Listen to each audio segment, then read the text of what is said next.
just like to ask Caroline first. How do you think it will benefit new startups, this particular book, Caroline? Do you know, I think before I answer that question, I want to say I'm not surprised it's on number 91 because the content is really valuable. So it's not something that, I'll say it's quite shocking, but actually I did read the book and wow, it is a really good book to benefit from.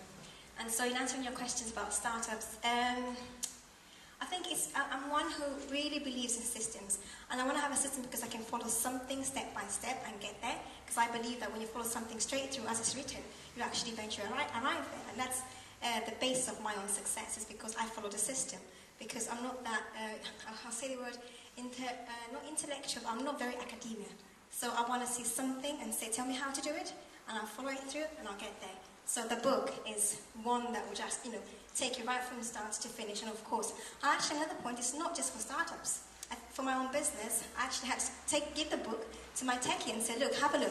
You haven't done that. Why am I not here? Why am I not doing that? So it's not just for startups. Even for actually existing businesses, it's a very valuable book.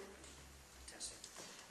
Fiona, why do you think somebody should read it before starting a website? Because it has things in it that you wouldn't even think of yourself. It has the most unexpected bits and pieces for website startups. I kept trying to catch Paula out. I kept thinking, but she hasn't got there it is. There it is. Yeah, there it is.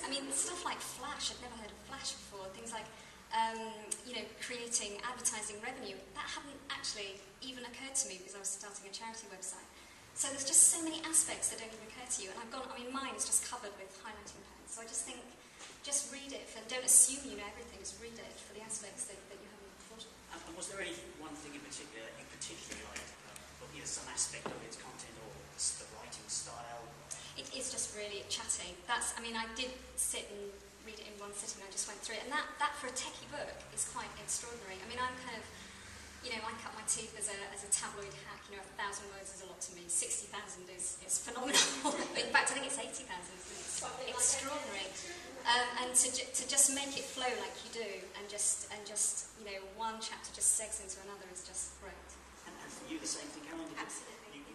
They were the sort of thing. Was there any one thing in particular that you thought, well, I really do enjoy this particular aspect? You obviously learned quite a bit on the content side, but the flow and how it was written as well, you found it easy to read? That's right. I found it easy to read, but also, for me, the greatest thing is the content, because I'm looking for certain key things that I can apply. But actually, it's written so well and easy for you to understand. It's not complicated. It's not jargon and, having to think, well, what about that? It's quite straightforward, yeah. It was interesting earlier on, Karen said she doesn't believe it's possible now to have a business without a website. And I have to say, I'm there as well. There was a book launch recently, I think it was called something like How to Run Your Business Without a Website. And I thought, let's keep an eye on this. This is quite interesting. That's strange. Yeah. What's your view on you've got to have a website or you haven't? Is it something that really does go with business territory these days? My view is you've got to have a website, but the way that I look at it is how else will somebody know about you?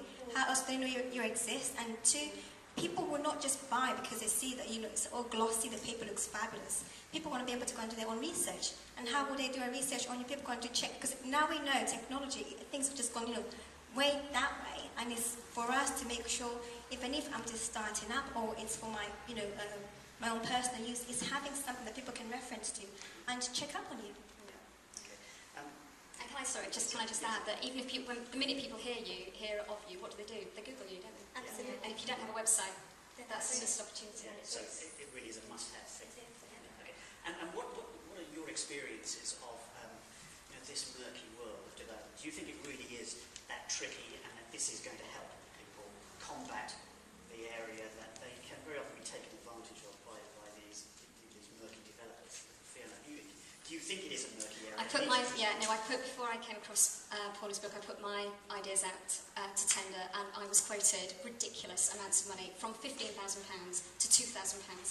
How on earth do you make a decision about that? And you just, without an in-depth knowledge of what your website requires and what it's going to contain, what it all means, this book sets that out. Because it's just, it's a minefield.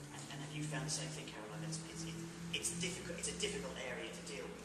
You don't have the expertise, and people play up on that. And That's just right. look up. It is, that's right. Well, for myself, I got into it, and unfortunately, I paid a lot of money to get my website all sorted out. But now I know there's some things that they didn't do that I can go back and say, oh, hang on a minute, I can actually rectify those things, because now I know there's a simpler understanding that there's some things that I can do to make it work. And have you had any experience of how developers have reacted to this? So you go to them and suddenly there's a new reservoir of knowledge. That's right, I did, yes, yeah. I took the book to my techie guy and I said, well, John, we didn't do that. Do you know why? And he says, well, I've got to check up on that one, Callum, because, this is too new. And he just had every excuse for it. And I thought, got you. You just didn't do it properly. But yeah, I have had a response. And Fiona, you've got 2 new websites? Yeah, not currently being built.